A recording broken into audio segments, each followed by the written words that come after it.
Sahabat Oase Rohani Katolik yang terkasih, salam damai, salam sehat dan sukacita dalam Kristus. Senang sekali saya Teresa Wina bisa menjumpai kembali Anda pada Oase Rohani Katolik hari ini, pada hari Sabtu pekan biasa yang ke-21. Bersama-sama kita akan membaca firman Tuhan, mempelajari dan mendalaminya dengan dibimbing oleh Romo yang hari ini sudah hadir bersama kita, Romo Diosesan Antonius Yakin. Romo Yakin, terima kasih sudah menyediakan waktu, Romo. Sama-sama Ibu Vina. Ya, Oh, semua apa kabar sahabat Oase Rohani Katolik? Semoga dalam keadaan sehat, sukacita, dan penuh dengan rasa syukur. amin. Terima kasih, Romo. Mari kita awali perjumpaan kita dengan doa pembuka yang akan dipimpin oleh Romo Yakin. Silakan, Romo. Ibu Bapak, saudari-saudara terkasih, marilah kita siapkan hati kita memulai permenungan kita pada hari ini dengan doa. Dalam nama Bapa dan Putra dan Roh Kudus. Amin. Bapa, kami bersyukur atas rahmat kasih-Mu. Mampukanlah kami agar mampu menggerakkan hati kami, dapat semakin mengasihi, hidup tenang, dan setia mengembangkan talenta yang dipercayakan Engkau kepada kami. Dengan demikian, hidup kami pun boleh menjadi persembahan yang hidup, yang berkenan di hadapan-Mu, dan berbuah bagi sesama. Ini semua kami mohon dengan pengantaran Kristus, Tuhan kami, yang hidup dan berkuasa bersama Engkau dan Roh Kudus, Allah sepanjang segala masa. Amin. Dalam nama Bapa dan Putra dan Roh Kudus. Amin. Terima kasih, Romo. Antifon pembuka, perintah baru kuberikan kepadamu, yaitu supaya kamu saling menaruh cinta kasih, sebagaimana aku menaruh cinta kasih kepadamu. Bacaan dari surat pertama Rasul Paulus kepada jemaat di Tesalonika, bab 4 ayat 9 sampai 11. Saudara-saudara, tentang kasih persaudaraan, kiranya tidak perlu aku menulis kepadamu, sebab kalian sendiri telah belajar kasih mengasihi dari Allah. Hal itu kalian amalkan juga terhadap semua saudara di seluruh wilayah Makedonia. Tetapi kami menasihati kalian, saudara-saudara, agar kalian lebih sungguh-sungguh lagi mengamalkannya. Dan anggaplah sebagai suatu kehormatan untuk hidup tenang, untuk mengurus persoalan-persoalan sendiri dan bekerja dengan tangan, sebagaimana telah kami pesankan kepada kalian. Demikianlah sabda Tuhan. Syukur kepada Allah. Mazmur tanggapan, Tuhan akan datang menghakimi para bangsa dengan adil. Tuhan akan datang menghakimi para bangsa dengan adil. Nyanyikanlah lagu baru bagi Tuhan, sebab Ia telah melakukan karya-karya yang ajaib. Keselamatan telah dikerjakan oleh tangan kanannya, oleh lengannya yang kudus. Tuhan akan datang menghakimi para bangsa dengan adil. Biarlah gemuruh laut dan segala isinya, dunia dan semua yang diam di dalamnya.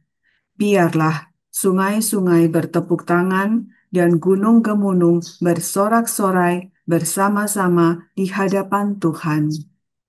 Tuhan akan datang menghakimi para bangsa dengan adil. Sebab Ia datang untuk menghakimi bumi. Ia akan menghakimi dunia dengan keadilan dan mengadili bangsa-bangsa dengan kebenaran. Tuhan akan datang menghakimi para bangsa dengan adil. Baik, sahabat Oase Rohani Katolik yang terkasih, mari kita siapkan hati untuk mendengarkan Injil suci.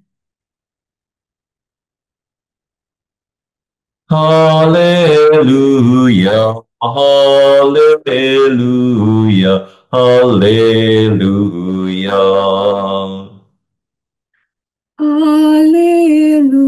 Haleluya, haleluya, haleluya. Perintah baru kuberikan kepadamu, sabda Tuhan, yaitu supaya kalian saling menaruh cinta kasih, sebagaimana aku telah menaruh cinta kasih kepadamu. Haleluya, haleluya, haleluya. Tuhan bersamamu. Dan bersama rohmu, Inilah Injil Yesus Kristus menurut Matius. dimuliakanlah Tuhan. Diambil dari Injil Matius bab 25 ayat 14 sampai dengan 30. Pada suatu hari, Yesus mengemukakan perumpamaan berikut kepada murid-muridnya. Hal kerajaan surga itu seperti seorang yang mau berpergian ke luar negeri. Ia memanggil hamba-hambanya dan mempercayakan hartanya kepada mereka. Yang seorang diberinya 5 talenta, yang seorang lagi 2, dan yang seorang lagi 1, masing-masing menurut kemampuannya. Lalu ia berangkat. Segera pergilah hamba yang menerima 5 talenta itu. Ia menjalankan uang itu dan memperoleh laba 5 talenta. Hamba yang menerima 2 talenta pun berbuat demikian dan mendapat laba 2 talenta. Tetapi hamba yang menerima 1 talenta itu pergi dan menggali lubang di tanah, lalu menyembunyikan uang tuannya. Lama kemudian, pulanglah tuan hamba-hamba itu, lalu mengadakan perhitungan dengan mereka. Hamba yang menerima 5 talenta datang dan membawa laba 5 talenta. Ia berkata, "Tuan, 5 talenta Tuan percayakan kepadaku. Lihat, aku telah memperoleh laba 5 talenta." Maka kata tuannya kepadanya, "Baik sekali perbuatanmu itu, hai hamba yang baik dan setia. Engkau telah setia dalam perkara kecil. Aku akan memberikan kepadamu tanggung jawab dalam perkara yang besar. Masuklah dan turutlah dalam kebahagiaan tuanmu." Lalu datanglah hamba yang menerima 2 talenta, katanya, "Tuan, 2 talenta Tuan percayakan kepadaku. Lihat, aku telah mendapat laba 2 talenta."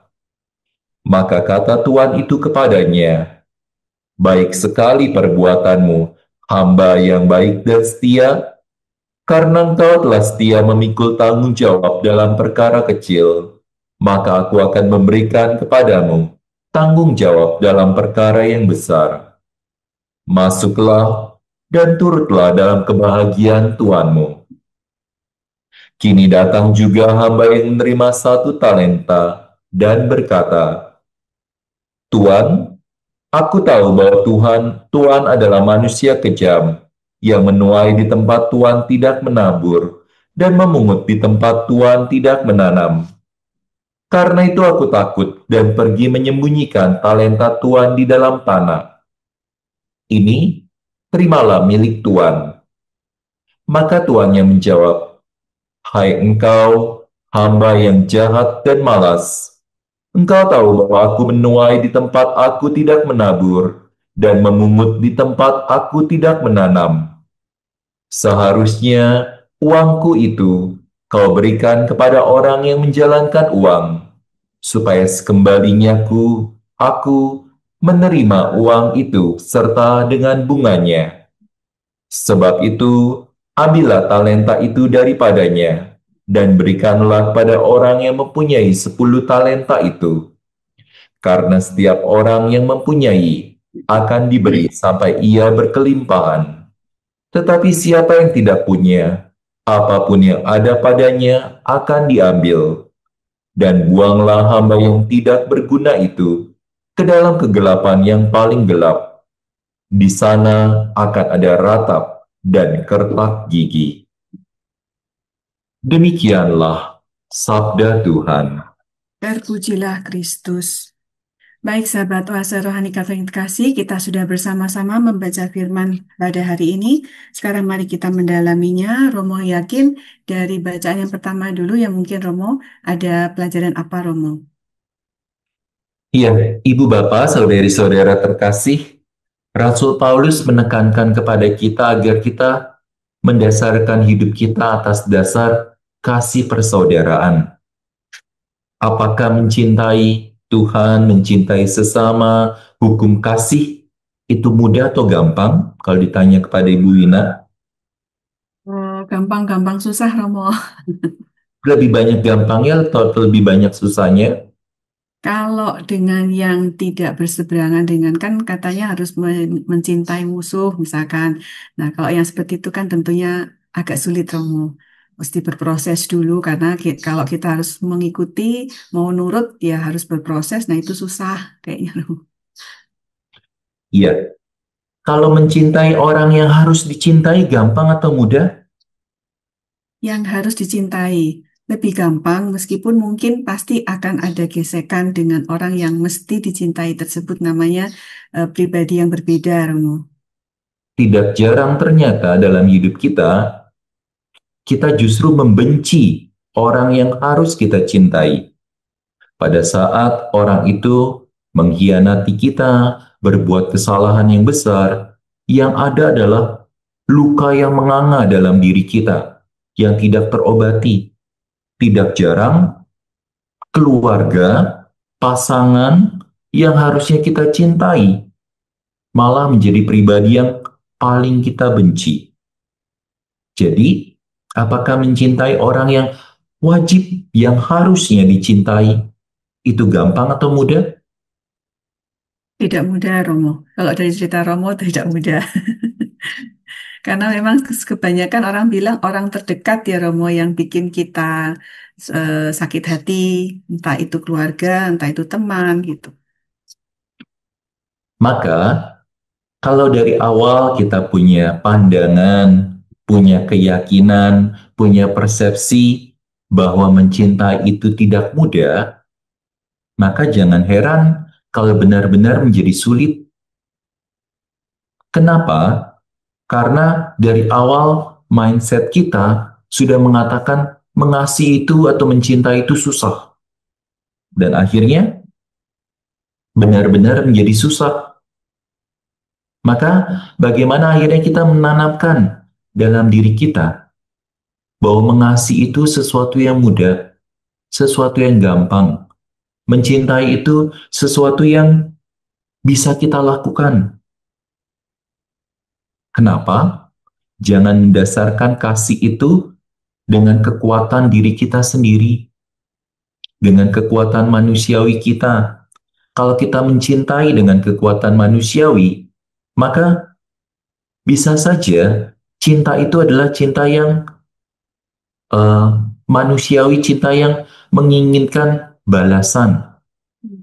Saya mencintai kamu kalau kamu setia sama saya, kalau kamu nurut sama saya, kalau kamu ada bersama saya, kalau kamu nggak setia sama saya nggak jadi cinta lagi sama kamu. Yang ada saya benci sama kamu. Kalau kamu tidak nurut sama saya, mungkin saya nggak cinta lagi sama kamu.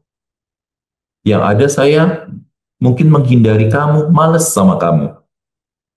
Kalau kamu nggak lagi bersama-sama saya, mungkin saya nggak mencintai kamu lagi. Yang ada, ya sudah, saya cari cinta yang lain. Tetapi, kita diajak untuk mendasarkan cinta kita, kasih kita, berdasarkan kekuatan dari Allah sendiri. Allah yang mencintai kita tanpa syarat. Apapun yang kita lakukan, dimanapun kita berada, Allah tetap mencintai kita. Itulah cinta surgawi, cinta agape. Dan inilah yang coba disampaikan oleh Paulus kepada umat di Tesalonika. Bagaimana kita diajak untuk berani mengasihi bukan berdasarkan kekuatan manusiawi kita, tetapi berdasarkan kekuatan dari Allah sendiri. Itulah sebabnya eh, Paulus mengatakan, kalian sendiri telah belajar kasih mengasihi dari Allah. Artinya, kita diajak untuk mendasarkan kasih yang kita perjuangkan itu atas dasar kasih dari Allah. Sehingga akhirnya kita bisa masuk dalam ketenangan hidup. Artinya, hidup kita secara sederhana, tenang, tidak mencampuri urusan orang lain yang tidak perlu. Karena kita mendasarkan kasih kita, hidup kita atas dasar kekuatan dari Allah. Ada orang menjahati kita, kita juga nggak terganggu. Ada orang menghina kita juga nggak terganggu. Kenapa? Karena diri kita dikuasai dan diliputi oleh kasih Allah sendiri. Orang atau apa? Kita tidak akan pernah bisa disakiti, kita tidak akan pernah bisa direndahkan kalau kita tidak membiarkan diri kita disakiti atau direndahkan oleh orang lain. Orang lain mau menyakiti kita sebagaimana apapun, menghina kita sebagaimana apapun, kalau kita tidak merasa tersakiti, kita memiliki hati yang bebas, lepas, seperti itu. Atau analoginya, ada seorang pecinta hewan. Dia pergi ke sebuah hutan yang terbakar. Di dalam hutan yang terbakar itu, dia menemukan ada ular yang terkena api dan menggeliat-geliat, hampir mati. Lalu, karena pada dasarnya dia mencintai semua hewan, dia mencoba menggapai ular itu untuk menolongnya. Lalu apa yang terjadi? Ular itu mematuk pecinta alam itu, pecinta hewan itu. Sampai akhirnya pegangan itu terlepas kembali dan ular itu jatuh ke dalam api kembali. Lalu apa yang dilakukan oleh pecinta hewan itu? Dia buru-buru mencari batang pohon, lalu kembali ke ular itu, bukan untuk memukul mati ular itu, tetapi untuk kembali menggapai ular itu dengan batang itu dan menaruhnya ke tempat yang tidak ada api untuk menyelamatkan ular itu. Lalu temannya bertanya kepada pecinta hewan itu, kenapa kamu masih mau menyelamatkan ular yang mematuk kamu? Lalu pecinta hewan itu mengatakan, ya, ular mematuk itu sudah sifatnya, sudah kebiasaannya. Tetapi apa yang dilakukan oleh ular itu kepada saya tidak akan pernah mengubah jati diri saya, pribadi saya yang mencoba untuk tetap mengasihi ular, mengasihi semua hewan yang ada. Maka pada saat kita menyadari kasih Allah yang sudah mengangkat kita menjadi anaknya yang terkasih, maka sangat jelas mau ada orang yang mau melukai kita bagaimanapun, kita tidak akan tersakiti karena kita dilindungi oleh kasih Allah, menyadari jati diri saya sebagai anak Allah yang terkasih. Yang namanya Allah yang senantiasa mencintai semua ciptaan, maka saya sebagai anaknya pun, mau disakiti apapun, saya belajar tetap untuk mencintai sebagaimana Allah mencintai saya. Seperti itu, Ibu Wina. Ya, Romo, terima kasih Romo untuk penjelasannya. Romo, bolehkah dijabarkan dengan apa diturunkan tadi Romo katakan kita bisa mencintai orang yang menyakiti kita, yang kita benci. Kalau kita ingat bahwa kita itu dicintai Allah. Nah, bagaimana proses realnya ketika kita tersakiti? Lalu kita mencoba, kan orang selalu bilang, ampuni, ampuni. Kita bagaimana proses dari mulai kita menyadari cinta Allah itu, lalu kemudian jadi dari vertikal lalu menjadi horizontal itu prosesnya bagaimana, Rum? Iya, dalam hidup pasti Bukan hanya orang lain menyakiti diri kita, mungkin saja tanpa sadar kita juga menyakiti sesama. Ya, Maka yang paling penting adalah bagaimana kita belajar mengampuni mereka. Mengampuni juga bukan berdasarkan kekuatan pribadi diri kita sendiri, tetapi berdasarkan kekuatan kasih Allah. Kalau kita lihat, kita juga menyakiti sesama, sesama juga mungkin menyakiti kita, dan yang paling penting adalah kita menyakiti juga hati Allah. Tapi apakah Allah pernah menyakiti kita?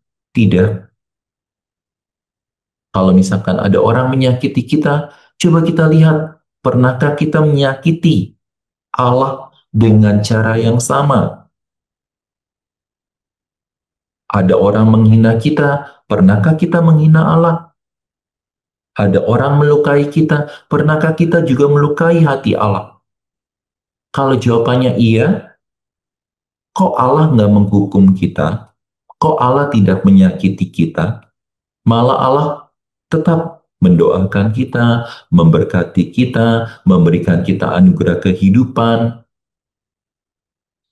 Maka sama seperti Paulus katakan, bagaimana kita diajak untuk masuk dalam diri kita yang paling dalam, tidak mengurusi urusan-urusan orang lain, tapi kita coba menemukan Allah yang sungguh bersemayam dalam hati kita, dalam diri kita. Kita menjalin relasi yang jauh lebih akrab, lebih dekat dengan Allah. Pada saat itulah kita menemukan bagaimana ketulusan cinta Allah bagi hidup kita, dalam diri kita. Pada saat kita dipenuhi oleh kuasa cinta, kuasa kasih, maka kita pun akan belajar sebagaimana Allah mengasihi kita. Dan pada saat kita menyadari bahwa ya, hati saya pernah terluka, maka pelan-pelan kita juga akan belajar untuk menyembuhkan sesama sekitar kita. Itulah sebabnya Henry Nouwen itu pernah mengatakan, atau dalam sebuah buku, buku berjudul Yang Terluka Yang Menyembuhkan, itu mengatakan, nggak apa-apa kok, kita menyadari, saya pernah terluka, saya pernah tersakiti, saya menjadi pribadi yang rapuh. Maka dari kerapuhan itulah, dari vulnerabilitas kita, kita akhirnya menyadari kuasa Allah yang jauh melingkupi kita, menyembuhkan kita, memampukan kita untuk belajar mengasihi sebagaimana Allah mengasihi. Dan pada saat kita fokus dengan relasi kita dengan Allah dan hati kita tersembuhkan, maka kita mulai bisa berbagi kesembuhan, berbagi pengampunan kepada sesama. Dan inilah yang dikatakan oleh Paulus sebagai kesaksian hidup yang baik bagi orang-orang yang ada sekitar kita. Bagaimana hidup kita menjadi lebih sederhana, lebih tenang, lebih bertanggung jawab, dan menjadi teladan yang membawa kesaksian baik bagi keluarga, bagi orang-orang yang ada di sekitar kita. Khususnya mereka yang dipercayakan Tuhan kepada kita, mereka yang mungkin belum pernah mengenal Kristus. Hidup setia dan sederhana menjadi sarana pewartaan tanpa kata-kata, karena tindakan kita sudah mencerminkan kasih Allah yang hidup dalam diri kita. Seperti itu, Bu Wina. baik. Jadi tadi Romo katakan, jadi kita mungkin perlu berdiam diri, lalu mungkin menyadari cinta kasih Allah kepada kita dengan mungkin flashback ya Romo, apa yang sudah kita terima, kebaikan-kebaikan yang sudah kita terima, hal-hal baik yang sudah pernah kita alami, mungkin dari situ kita bisa bersyukur ya Romo, betapa Allah mencintai kita dan kemudian kita keluarkan lagi untuk menjadi buah bagi orang lain, gitu Romo. Iya, Melanjutkan yang Romo katakan tadi tentang hidup tenang, hidup sederhana. Kalau di ayat yang terakhir kan dikatakan bekerja dengan tangan. Itu ada kaitan apa dengan kasih yang harus kita lakukan, Romo?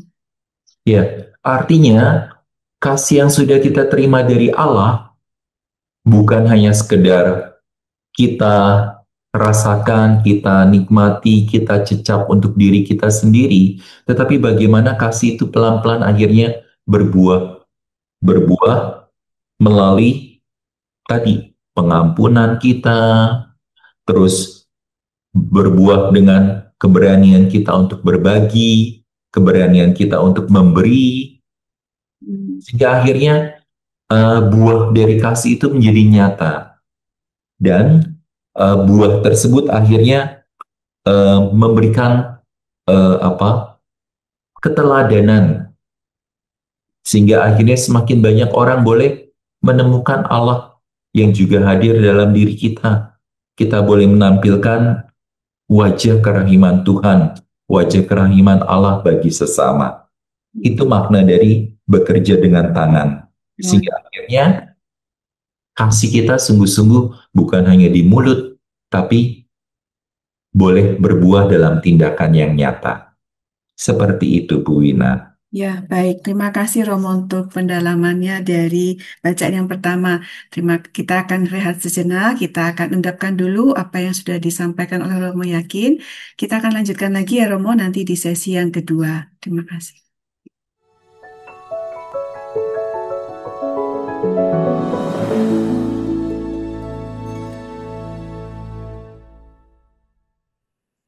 Sahabat Oase Rohani Katolik yang terkasih, terima kasih Anda masih setia dengan Oase Rohani Katolik hari ini bersama dengan Romo Diocesan Antonius Yakin dan saya Teresa Wina. Kita akan lanjutkan lagi pembahasan kita untuk bacaan Injil. Silakan Romo, kita ada pengajaran apa Romo? Ya, bacaan Injil ini merupakan perpanjangan dari bacaan pertama yang kita dengar. Bacaan pertama terkait dengan bagaimana kita mendasarkan segala kasih yang kita perjuangkan berdasarkan kasih dari Allah. Maka, bagaimana sebagaimana tadi dikatakan bekerja dengan tangan, kasih itu harus berbuah. Maka buah-buah inilah yang coba kita kembangkan terus-menerus dalam kehidupan kita. Kita masing-masing sudah diberikan talenta-talenta, diberikan bakat-bakat, diberikan potensi-potensi. Bagaimana itu kita kembangkan? Ada yang mungkin memiliki bakat bernyanyi yang baik. Bagaimana akhirnya bakat itu dikembangkan dan akhirnya menjadi sarana pewartaan yang hidup dengan nyanyian-nyanyian kudus yang disampaikan kepada banyak orang. Ataupun ada juga bakat-bakat yang lain, misalkan bakat untuk eh, memimpin, bakat untuk apa menjaga, memanage segala sesuatu dengan baik. Itulah yang coba dikembangkan terus-menerus agar kita bisa menemukan bakat-bakat itu. Kita diajak untuk menerima dulu, menyadari bakat yang terkandung dalam diri kita yang telah dianugerahkan Tuhan.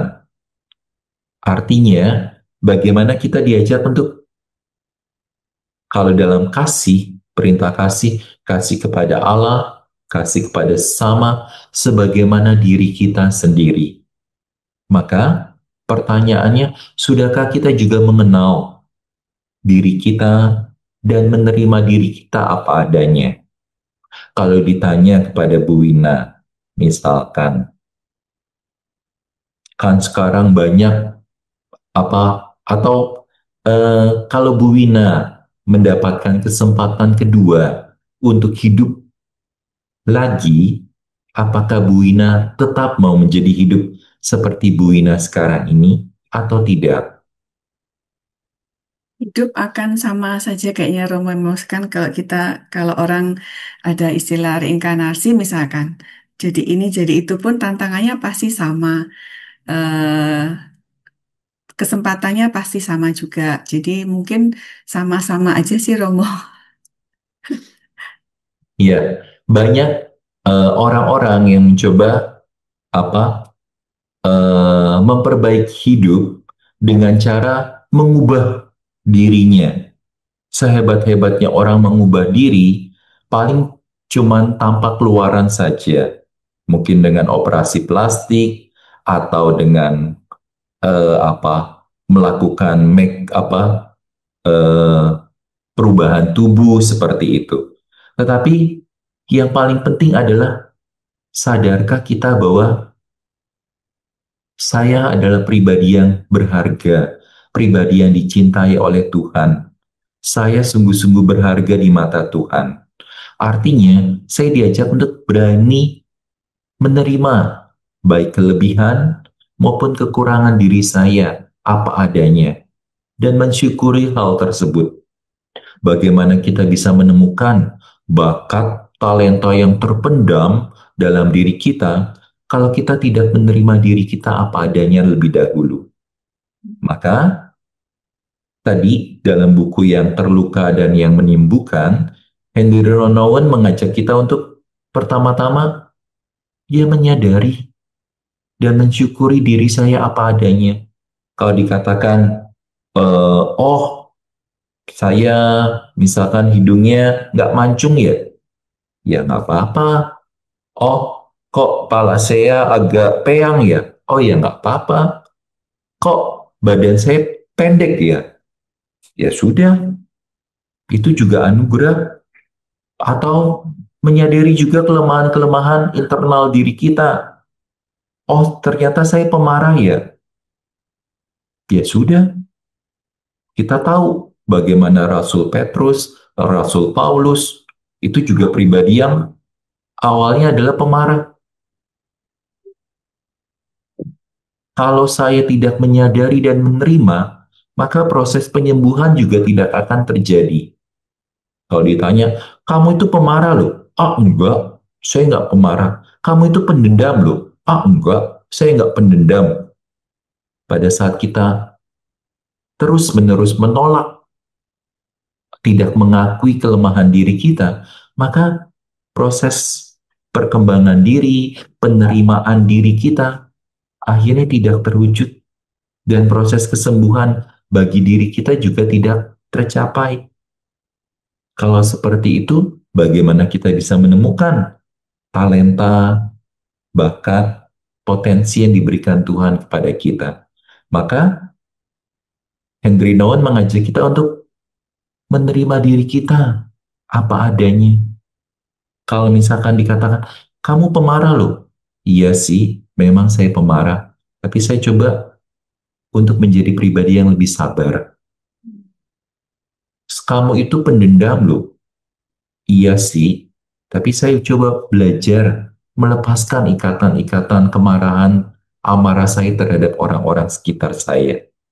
Pada saat saya menyadari kelemahan, kerapuhan diri saya, akhirnya proses penyembuhan itu dapat terwujud dan kita menerima diri kita apa adanya dan kita menjadi boleh berdamai dengan diri kita.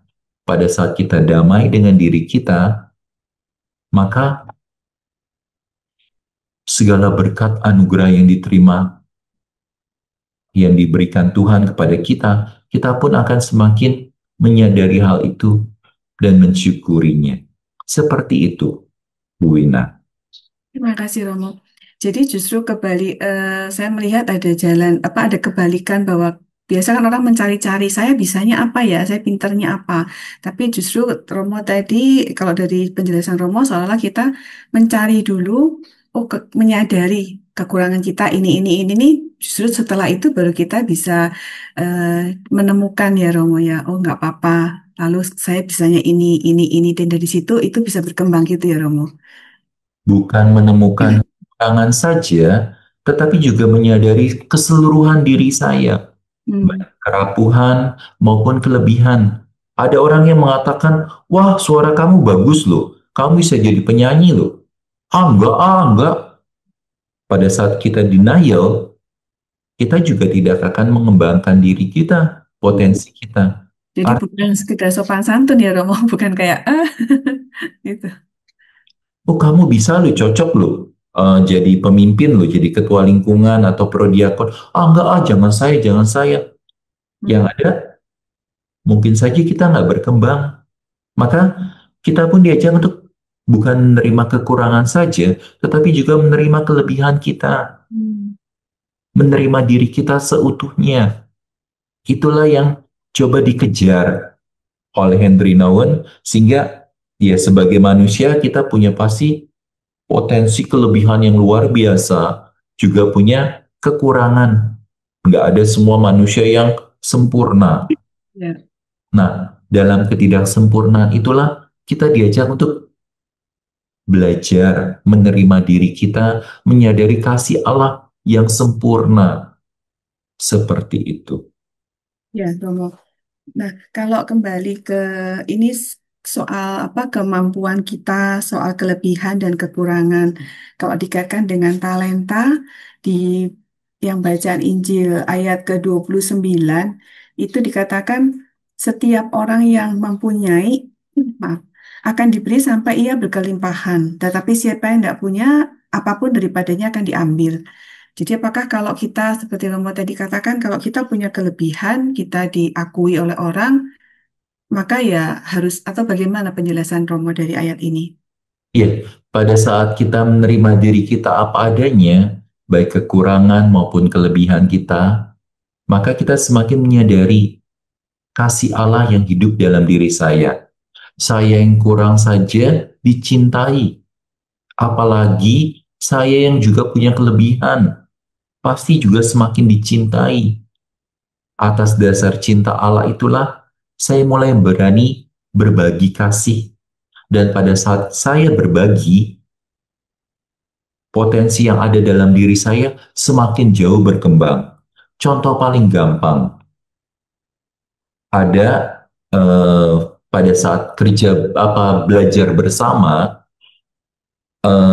saya punya kemampuan untuk apa kemampuan lebih untuk mengerti pelajaran yang ada.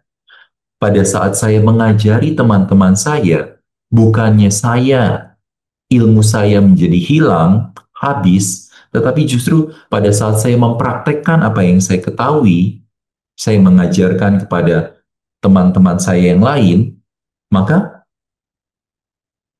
ingatan atau kekuatan atau teori atau ilmu yang saya dapatkan itu jadi semakin bisa saya wujud nyatakan, semakin aplikatif kepada sesama sekitar. Pada saat saya mengajarkan, bukannya ilmu saya hilang, tetapi malah saya bisa menyampaikannya dengan bahasa saya sendiri, menjelaskan dengan lebih baik, dan akhirnya itu menjadi kekuatan yang semakin berkembang dalam diri saya.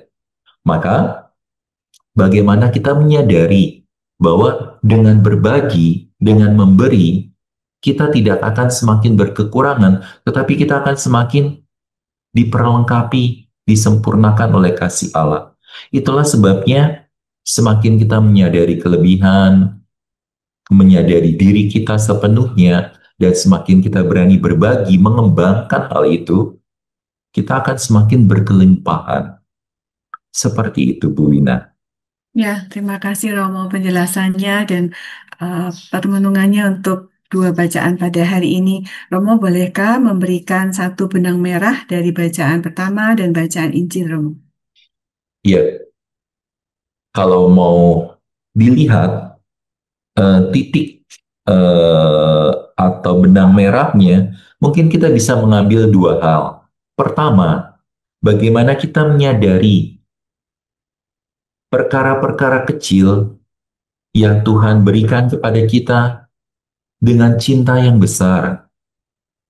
Kita sudah diberikan kasih dari Allah, dan bagaimana kasih itu coba kita sadari, baik dalam kelebihan maupun kekurangan diri saya. Sehingga akhirnya kasih itu memampukan saya untuk belajar menerima diri saya apa adanya lebih dahulu. Dengan menerima diri apa adanya, saya mulai bisa mengembangkan diri saya, bukan hal-hal yang besar, tapi mulai dari diri saya saja dulu. Hal yang kecil, menerima diri, mengembangkan diri, dan akhirnya pelan-pelan membagikan diri kita.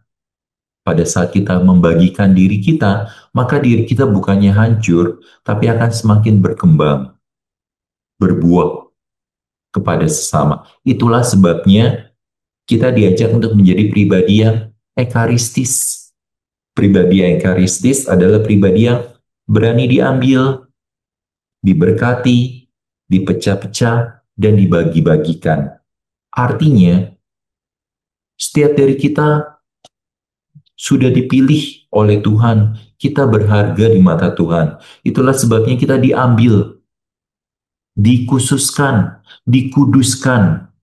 Dan setelah itu, kita mendapatkan berkat kasih dari Allah. Kita diberkati, kita diberikan talenta, potensi yang berharga, dan bagaimana akhirnya dalam perjalanan kita menyadari segala kelebihan maupun kekurangan saya.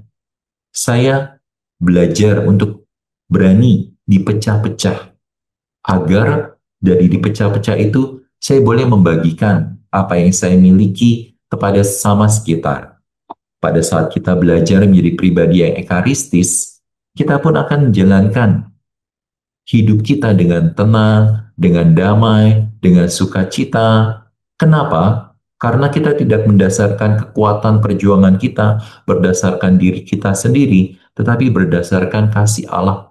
Kalau berhasil, puji Tuhan. Kalau tidak berhasil, ya kita tidak jatuh dalam keterpurukan, dalam putus asa. Karena kita menyadari bahwa apa yang kita perjuangkan adalah merupakan keikutsertaan kita dalam karya Allah yang jauh lebih besar. Seperti itu. Pada saat itulah kita menyadari sebagaimana pemazmur katakan, Tuhan datang menghakimi bangsa dengan adil. Akhirnya bukan kita yang mengatakan saya berhasil atau saya gagal, tetapi Tuhan sendirilah yang menyatakan apakah kita layak setia dalam perkara-perkara kecil untuk masuk dalam kebahagiaan, sukacita, kemuliaan Tuhan yang jauh lebih besar. Seperti itu. Itulah sebabnya dikatakan bukan kita yang menilai, tetapi Allah lah yang menilai dengan adil. Dan kita pun pada saat kita gagal, kita tidak jatuh dalam keterpurukan, keputusasaan, dan pada saat kita berhasil, kita juga tidak menjadi pribadi yang sombong, pribadi yang jumawa. Seperti itu, Bu Wina. Terima kasih Romo, luar biasa Romo memberikan pendalaman dari dua bacaan ini. Kita tutup dengan doa penutup ya Romo, dan nanti mohon berkat. Baik. Ibu Bapak, saudari-saudara terkasih, marilah kita hening sejenak, kita siapkan hati untuk menutup permenungan kita dengan doa. Marilah kita berdoa dalam nama Bapa dan Putra dan Roh Kudus. Amin. Bapa, kami bersyukur atas rahmat kasih-Mu. Engkau telah mengutus Kristus Putramu. Ajarilah kami untuk mengikuti jejak Kristus Putramu, saudara sulung kami, dengan berani melakukan pekerjaan-pekerjaan yang Engkau percayakan kepada kami. Karena kami sadar bahwa kami boleh Engkau ikut sertakan dalam karya-Mu yang luar biasa, dalam karya-Mu untuk menyelamatkan seluruh ciptaan.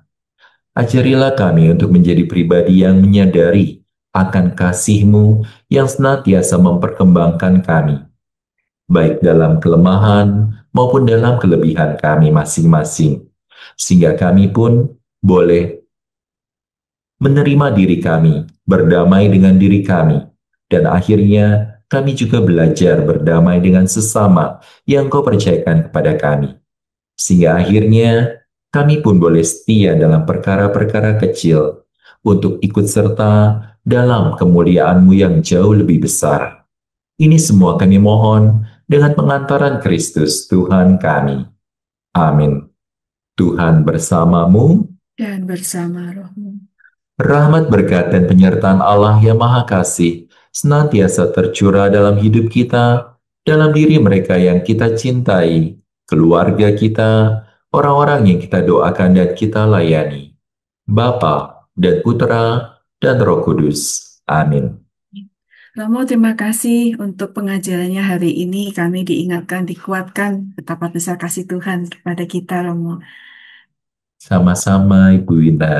Semoga Tuhan memberkati tugas dan pelayanan Romo. Amin. Kita ucapkan terima kasih kepada segenap pimpinan, pengurus, dan tim teknis Oase Rohani Katolik yang sudah mendukung acara ini. Kepada semua sahabat Oase Rohani Katolik yang terkasih, kita jumpa lagi di edisi yang mendatang. Salam sehat dan sukacita dalam Kristus.